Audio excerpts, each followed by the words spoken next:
Standard 1, Term 3, Unit 1, Geometry, வடிவியல். The topic is rolling and sliding. உருளுதல் மற்றும் சறுக்குதல்.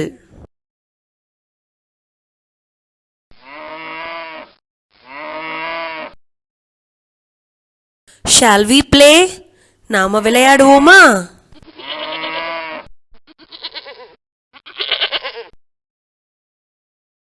Okay, we shall play. சரி, விளையாடுவோம்.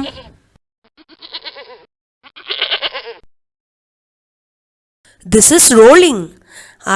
இது உருளுது. Oh, this is not rolling. இது உருள மாட்டேங்குதே.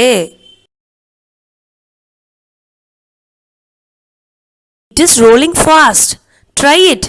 இது நல்லா உருளுதே. நீ முயற்சி செய்து பாரு.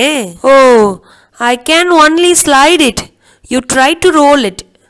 என்னால இதை தள்ள மட்டுமே முடியுது. நீ இதை முயற்சி செய். Yes, it is rolling well. ஆமாம், இது நல்லாவே உருளுது. Oh, yes. Why doesn't this roll? ஆனா இது ஏன் உருள மாட்டேங்குது? ஏன் பெட்டி உருளவில்லை? ஏனென்றால் வளைவான பொருட்கள் மட்டுமே உருளும் தன்மை வாய்ந்தவை. Round objects only roll. Look at these objects.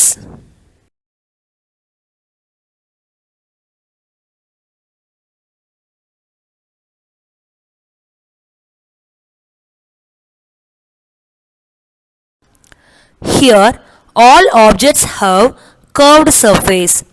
இங்கே அனைத்து பொருட்களும் வளைந்த மேற்பரப்புகளை கொண்டுள்ளன.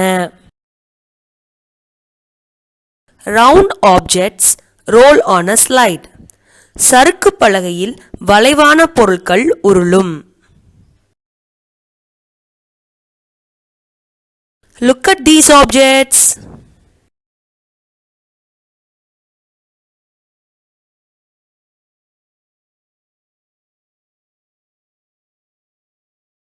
Here all objects have flat surface.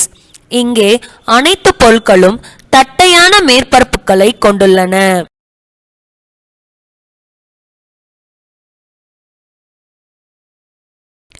Flat objects slide on a slide. சறுக்கு பலகையில் தட்டையான பொருட்கள் சறுக்கும். Look at these objects.